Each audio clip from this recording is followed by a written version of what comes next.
Assalamualaikum warahmatullahi wabarakatuh. Alhamdulillah dan wa syukran lillah amma ba'd. Rekan-rekan, kembali lagi bersama saya Tita. Di sini saya akan men-share ke rekan-rekan terkait dengan proses untuk melanjutkan pendidikan di Kejaksaan Republik Indonesia bagi rekan-rekan yang ingin mengambil atau meminta izin belajar.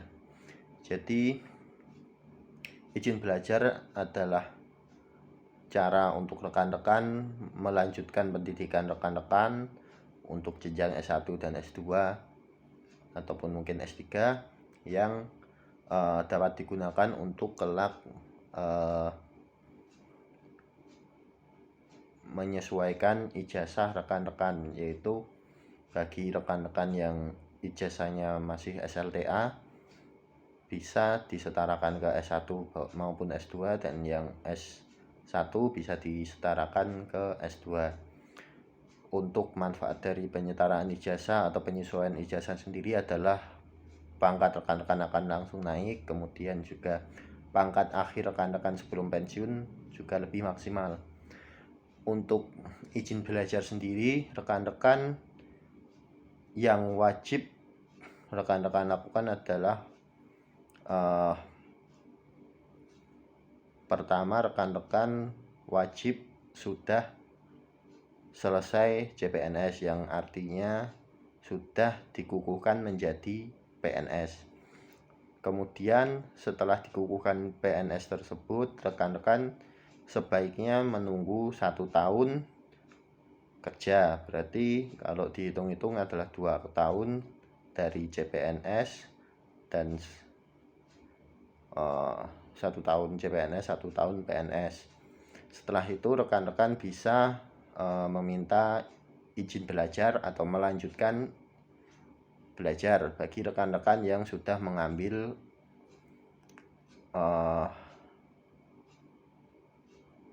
pendidikan sebelumnya, kemudian keterima dan sempat terhenti untuk atau cuti, bisa melanjutkan dengan mengambil izin belajar sampai dengan sebelum yudisium.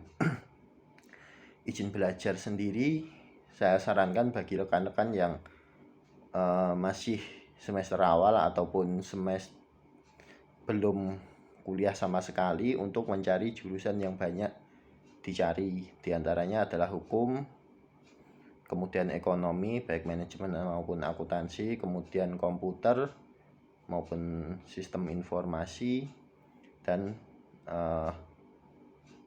yang terakhir bahasa Indonesia dan bahasa Inggris.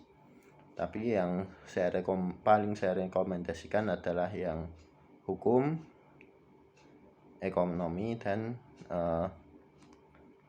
komputer, karena ketiga jurusan itu yang nanti akan membuat rekan-rekan bisa mengambil jabatan fungsional.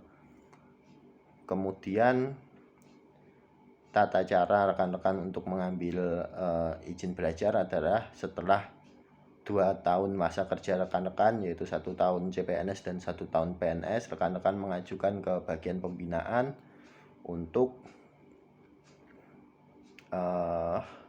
membuatkan surat izin belajar dengan alasan ingin menambah wawasan dan ingin lebih berguna bagi instansi. Kemudian rekan-rekan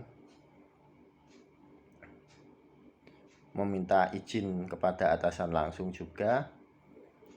Setelah membuat surat dari surat permintaan rekan-rekan ke atasan langsung biasanya, kemudian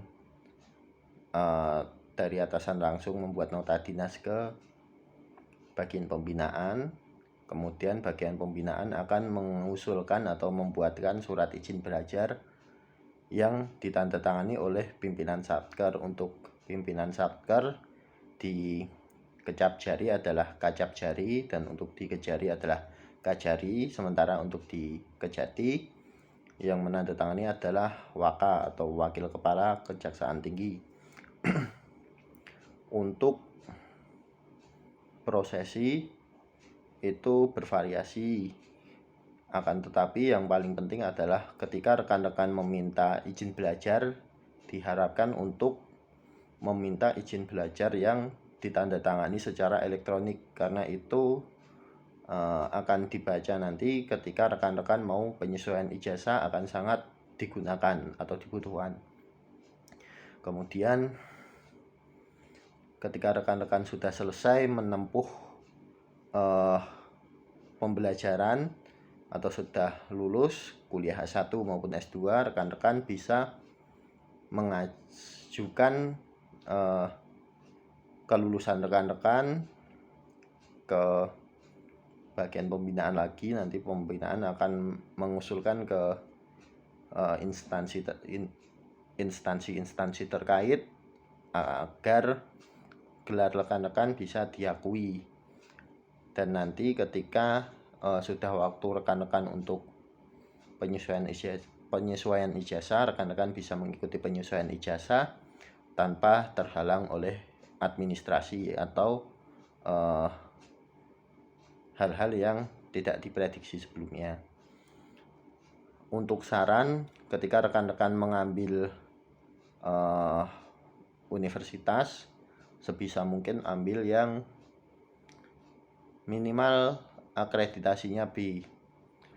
Kalau yang S2, apalagi S2 hukum, minimal akreditasi yang jelas harus A, agar ketika nanti disyaratkan S2 hukum harus A, rekan-rekan sudah bisa tanpa harus menunggu lebih lama lagi.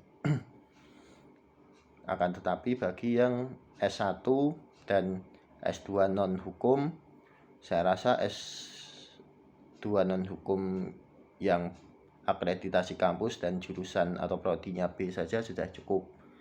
Kemudian untuk daerah-daerah yang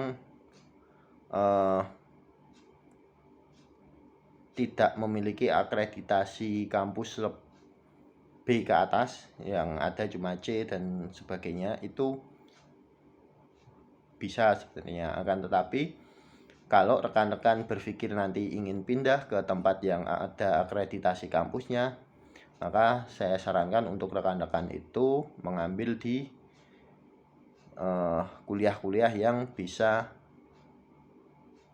online, seperti di universitas terbuka dan universitas lain yang melaksanakan perkuliahan dengan online, agar tidak menjadi masalah kalau rekan-rekan pindah dari daerah yang tidak memiliki kampus akreditasi B ke atas ke daerah yang memiliki kampus akreditasi B, karena syarat bagi ijazah yang untuk penyetaraan itu hanya diperbolehkan C ke bawah bagi daerah-daerah yang tidak memiliki kampus akreditasi B ke atas. Selain itu, karena perkuliahan dilakukan dengan biaya mandiri, maka diharapkan untuk menyiapkan dana minimal untuk 3 semester ke atas. Jadi misal satu semesternya rekan-rekan membutuhkan 10 juta, maka rekan-rekan harap untuk menyiapkan 3 kali lipat 30 juta baru memulai perkuliahan, agar nanti ketika rekan-rekan sudah menjalani kuliah tidak berpikir lagi untuk mencari uang tambahan karena biaya yang begitu besar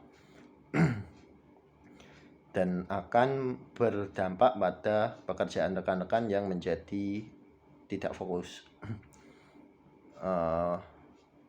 Kemudian sebisa mungkin untuk IPK itu jangan sampai di bawah 3, walaupun memang ada beberapa yang mensyaratkan 2,75 sudah bisa mengikuti penyetaraan ijazah, akan tetapi untuk amannya itu IPK di atas 3. Dan kalau 3,5, maksud saya 7 semester tidak bisa mencapai 3, maka saya harap untuk mengambil semester lagi, yaitu sampai 8 semester atau 4 tahun, agar bisa mendapat IPK 3, agar ketika rekan-rekan nanti ingin penyetaraan atau penyusuan ijazah tidak susah di belakang. Mungkin cukup sekian yang bisa saya sampaikan. Ada salah kata mohon maaf. Wabillahi taufiq wal hidayah. Wassalamualaikum warahmatullahi wabarakatuh.